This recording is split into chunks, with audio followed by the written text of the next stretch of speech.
یہاں کامیابی کا اعلیٰ معیار نہیں بیان کیا جا رہا بلکہ اس کا کم سے کم معیار بیان کیا جا رہا. میں ذرا توجہ دلاؤں گا اس بات کی طرف. سطحی طور پر ذرا ہو سکتا ہے کہ اس میں کوئی مغالطہ پیش آ جائے. تقابل کیجئے ذرا. ایک سورۃ العصر ہے، والعصر ان الانسان لفی خسر الا الذین آمنوا وعملوا الصالحات وتواصوا بالحق وتواصوا بالصبر. ایک سورۃ التین ہے، والتین والزیتون وطور سینین وہذا البلد الامین لقد خلقنا الانسان فی احسن تقویم ثم رددناہ اسفل سافلین الا الذین آمنوا وعملوا الصالحات فلہم اجر غیر ممنون. اب ان کا تقابل کیجئے. سورۃ العصر یہ بتا رہی ہے کہ سب لوگ تباہی میں ہیں سوائے ان کے جو 4 شرطیں پوری کریں. سورۃ التین میں اول تو صرف 2 شرطیں بیان ہوئی، 2 بیان نہیں ہوئی. کام ہلکا ہو گیا نا، آسان ہو گیا. یہاں 4 ہیں، ایمان، عمل صالح، تواصی بالحق، تواصی بالصبر. وہاں ہے ایمان اور عمل صالح صرف. نمبر 2 یہ کہ وہاں فرمایا گیا فَلَهُمْ أَجْرٌ غَيْرُ مَمْنُونَ، ان کے لیے تو بہت بڑا اجر ہے جس کا سلسلہ کبھی منقطع نہیں ہوگا. اور یہاں کہا جا رہا ہے وہ کامیابی ناکامی سے بچ جائیں گے. مستثنیٰ ہے کس سے؟ ان الانسان لفی خسر. یہ بالکل ایسے ہی ہے جیسے کہ کسی کو آپ بچے کو، طالب علم کو کہیں محنت کرو، کوشش کرو، فرسٹ ڈویژن میں پاس ہو جاؤ گے، اور کسی سے آپ یہ کہیں کہ محنت کرو، کوشش کرو ورنہ فیل ہو جاؤ گے. اب ان دونوں کے درمیان جو فرق ہے وہی فرق ہے سورۃ التین میں اور سورۃ العصر. سورۃ العصر ناکامی سے استثناء کو بیان کر رہی ہے اور وہاں 4 شرطیں ہیں، اور سورۃ التین یہ اعلیٰ درجات کا بیان ہو رہا ہے اور 2 شرطیں ہیں. اس کو قرآن مجید کی اصطلاحات سے بھی اللہ کرے کہ آپ واقف ہو جائیں. ایک کو ہم کہیں گے کہ ایک پر انذار کا رنگ ہے اور دوسرے پر تبشیر کا رنگ ہے. یہ 2 الفاظ بارہا آپ نے پڑھے ہوں. سورہ بنی اسرائیل میں فرمایا حضور سے مخاطب ہو کر وَمَا أَرْسَلْنَاكَ إِلَّا مُبَشِّرًا وَنَذِيرًا، اے نبی ہم نے نہیں بھیجا آپ کو مگر بشارت دینے والا اور خبردار کرنے والا بنا کر. سورہ کہف میں جمع کے صیغے میں آیا وَمَا نُرْسِلُ الْمُرْسَلِينَ إِلَّا مُبَشِّرِينَ وَمُنذِرِينَ، ہم نہیں بھیجتے رہے اپنے رسولوں کو مگر مبشر اور نذیر بنا کر. حضور کے بارے میں فرمایا اِنَّا أَرْسَلْنَاكَ شَاهِدًا وَمُبَشِّرًا وَنَذِيرًا. جمع کے صیغے میں سورہ نساء میں فرمایا رسلا مبشرین ومنذرین لئلا یکون للناس علی اللہ حجۃ بعد الرسل وکان اللہ عزیزا حکیما. ایک ہے ابشار، بشارت دینا، ایک ہے انذار، خبردار کرنا. اور آپ کو معلوم ہے کہ کسی بھی تربیت کے اندر ان دونوں چیزوں کی ضرورت ہے. کبھی ایسا ہوتا ہے کہ ڈانٹ ڈپٹ کی ضرورت پیش آتی ہے، دھمکی کی ضرورت پیش آتی ہے، باز آ جاؤ، اپنے رویے کو درست کرو ورنہ پکڑ ہوگی، سزا ملے گی. کبھی آپ شاباش دیتے ہیں، ہمت کرو، گھبراؤ نہیں، تمہارے اندر صلاحیت ہے، مایوس نہ ہو، ہمت تمہاری کیوں جواب دے رہی ہے، تم بڑے ذہین ہو، محنت کرو، بڑے اعلیٰ درجات ملیں گے. قرآن مجید میں یہ دونوں رنگ ہیں جو اختیار کیے گئے، ایک تبشیر کا رنگ ہے، ایک انذار کا رنگ. سورۃ العصر میں انذار کا رنگ ہے، خبردار، تمام انسان ہلاکت اور بربادی کا نوالا بننے والے ہیں سوائے ان کے جو 4 شرطیں پوری کریں.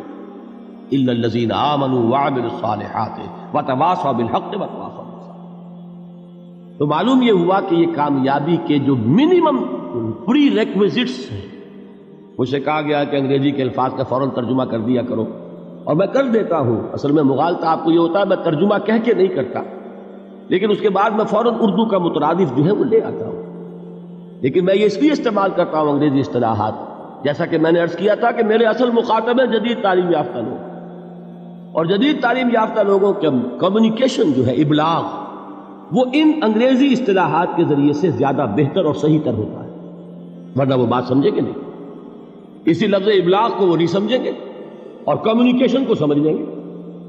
یہ ہے اصل میں ساری مصیبت کے جو اس وقت ہمارے سامنے ہے، اس لیے یہ الفاظ ہم استعمال کرتے ہیں. تو میں یہ کیا عرض کر رہا تھا کہ در حقیقت ان الانسان لفی خسر الا الذین آمنوا وعملوا الصالحات وتواصوا بالحق وتواصوا بالصبر.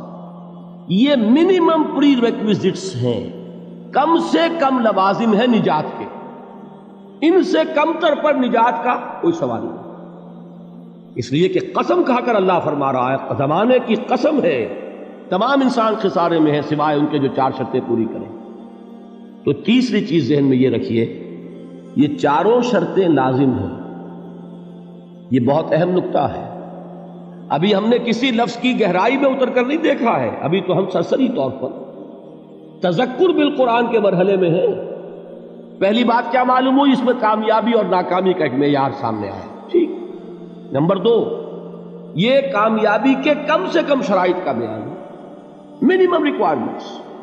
میں نے ایک مرتبہ ایچسن کالج لاہور میں جب تقریر کی سورۃ العصر پر، تو طلباء کے ذہن کی مناسبت کے اعتبار سے کہا کہ بھائی یہ فرسٹ ڈویژن کا بیان نہیں ہے، یہ تھرڈ ڈویژن میں کامیابی کا بیان ہے، اس سے کم تر پر فیلیور ہے، اس لیے کہ فرمایا گیا والعصر ان الانسان لفی خسر الا الذین آمنوا وعملوا الصالحات وتواصوا بالحق وتواصوا بالصبر۔ اسی کو میں نے اس وقت آپ کے سامنے رکھا کہ اس پر انذار کا رنگ ہے، خبردار کرنے کا انداز ہے، زجر کا، ڈانٹ ڈپٹ کا انداز ہے کہ اگر کامیابی چاہتے ہو تو یہ 4 شرطیں پوری کرنی ہیں۔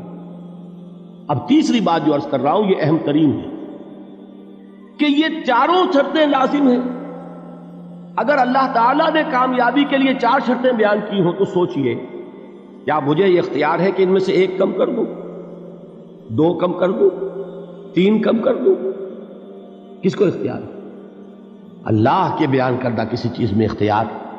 یہ تو حضور سے کہا گیا تھا، سورہ یونس میں ہے، مطالبہ کیا مطالبہ کرنے والوں نے، ایت بقرآن غیر ھذا وبدل ہو، اے محمد صلی اللہ علیہ وسلم یہ قرآن بہت ریجڈ ہے، بہت سخت ہے، ان کمپرومائزنگ ہے، یہ کہیں بھی کوئی رو رعایت کرنے کو تیار نہیں ہے، تو ہمارا اور آپ کا معاملہ نہیں ہو سکتا اس قرآن پر، اس قرآن میں کوئی ترمیم کیجئے یا کوئی اور قرآن لائیے۔ تو حضور سے کیا کہلوایا گیا؟ قل ما یکون لی ان ابدلہ من تلقاء نفسی ان اتبع الا ما یوحی الی۔ اے نبی ان سے کہہ دیجئے میرے لیے ہرگز ممکن نہیں ہے کہ میں اس قرآن میں اپنے جی سے کوئی ترمیم کر دوں، کوئی تبدیلی کر دوں، میں تو خود پابند ہوں اس کا جو مجھ پر وحی کیا جا رہا ہے، سب سے پہلے میں خود اس پر عمل کرنے والا ہوں، میں خود اس کا پابند ہوں۔ تو غور کیجئے، قرآن بیان کر رہا ہے کہ 4 شرطیں ہیں نجات کی، اور آپ کے دل میں یہ بات بٹھا دی گئی ہے کہ صرف کلمہ گو ہونا نجات کے لیے کافی ہے، صرف ایمان سے نجات ہو جائے گی۔ یہ بات جو ہے ذہن میں رکھیے، ایک نجات وہ ہے جو ہزار برس تک جہنم میں کوئلہ بننے کے بعد نجات ہو، میں اس نجات کی بات نہیں کرتا، وہ نجات تو ملے گی یقیناً۔ جس شخص کے دل میں رائی کے دانے کے برابر بھی ایمان ہوگا، وہ اپنے اعمال کی، اپنے کرتوتوں کی سزا بھگت کر بالآخر جنت کے اندر داخل کیا جائے گا، جہنم سے نکالا جائے گا، اور نکالا جائے گا تو اس وقت حال کیا ہوگا؟ جیسے جلا ہوا کوئلہ، اس کے سوا کچھ نہیں۔ حدیث میں اس کی شرح آئی ہے۔ لیکن یہ نجات نہیں، نجات وہ کہ جو اللہ تعالیٰ میدان حشر ہی میں ہماری مغفرت کا اعلان فرمائے، اللہ تعالیٰ اول محلے میں ہمیں جنت میں داخل فرمائے، اس نجات کی بات کر رہا ہوں۔ وہ نجات جان لیجئے محض کلمہ گو ہونے کی بدولت نہیں ملے گی، اس نجات کے لیے شرط اول ایمان، شرط دوم عمل صالح، شرط ثالث تواصی بالحق، اور چوتھی شرط تواصی بالصبر۔ یہ قرآن کا بیان ہے، یہ کسی انسان کا کلام نہیں ہے کہ اس میں ترمیم کی جا سکے۔